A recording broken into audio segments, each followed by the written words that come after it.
আসসালামু আলাইকুম, বেঙ্গল কিচেনে সবাইকে স্বাগত। আজকে সরষে ইলিশ আপনাদের সাথে শেয়ার করে আপনারা দেখতে থাকুন।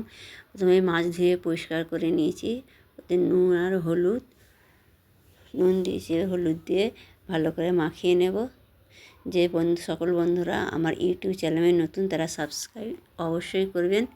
যদি ভালো লাগে লাইক শেয়ার কমেন্ট করবেন, কমেন্টে জানাবে আমার এই রেসিপি কেমন হয়েছে। নুন হলুদ মাখিয়ে দিয়েছি, মাখানো হয়ে গেছে, সাইড করে দিয়েছি। একটা বাটি নিচে এর মধ্যে হলুদ গুঁড়ো লঙ্কার গুঁড়ো দিয়ে পরিমাণ মতন পানি দিয়ে একটা পেস্ট তৈরি করে নেব। ভালো করে পেস্ট তৈরি করে নিলাম। যে বন্ধুরা ফেসবুক থেকে দেখছেন পেস্টটা ভালো করে পাশে থাকবেন। সর্ষে বেটে রেখেছিলাম, ওই সর্ষে ভালো করে ছাঁকনিতে ছেঁকে নেব, ছিঁড়েটা ফেলে দেবো, নেবো না। ভালো করে ছেঁকে নিলাম, ভালো করে ছাঁকা হয়ে গেছে। এইভাবে না এ করলে সর্ষের ছিঁড়েগুলো খেলে পেট ব্যথা করে, সেই কারণেই ছেঁকে নেওয়া হলো। ছেঁকে নিয়েছি ভালো করে নিয়ে এবার গ্যাসে কড়া বসিয়ে দিয়ে গ্যাস জ্বালিয়ে দিলাম। পরিমাণ মতন তেল দেব, পরিমাণ মতন তেল দিলাম। তেল দিয়ে ওর মধ্যে চেরা কাঁচা লঙ্কা দিয়ে দিলাম।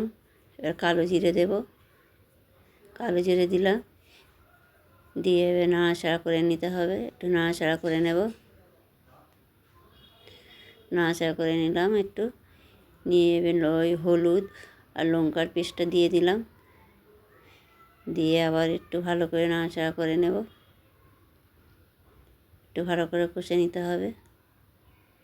নিয়ে এক এক করে ওই বাটি ধুয়ে পানি দিয়ে দিলাম, দিয়ে পরিমাণ মতন পানি দিয়ে দিলাম। দিয়ে মাছগুলো এক এক করে দিয়ে দেব, সমস্ত মাছগুলো এইভাবে দিয়ে দেব। সব মাছগুলো এইভাবে দিয়ে দিলাম। আমি এইভাবে রান্না করছি, আপনারা এইভাবে করে দেখবেন, অবশ্যই ভালো লাগবে। চাপা দিয়ে দিলাম, ফিরে আসছি কিছুক্ষণ পর। ঢাকনা খুলে ওই সর্ষে বাটার পানিটা দিয়ে দিলাম, দিয়ে অল্প চিনি দিলাম ব্যালেন্স রাখার জন্য। ভালো করে নাড়াচাড়া করে নেব, ভালো করে নাড়াচাড়া করে নিলাম। আমার রান্না কমপ্লিট, আপনাদের পরিবেশন করে দেখাবো। দেখুন, যে পরিবেশন করে দেখুন বন্ধুরা, কতটা সুন্দর কালার এসছে। ছোট্ট একটা ইলিশ নিয়ে এসেছিলো, সেটাই আপনাদের সঙ্গে শেয়ার করলাম।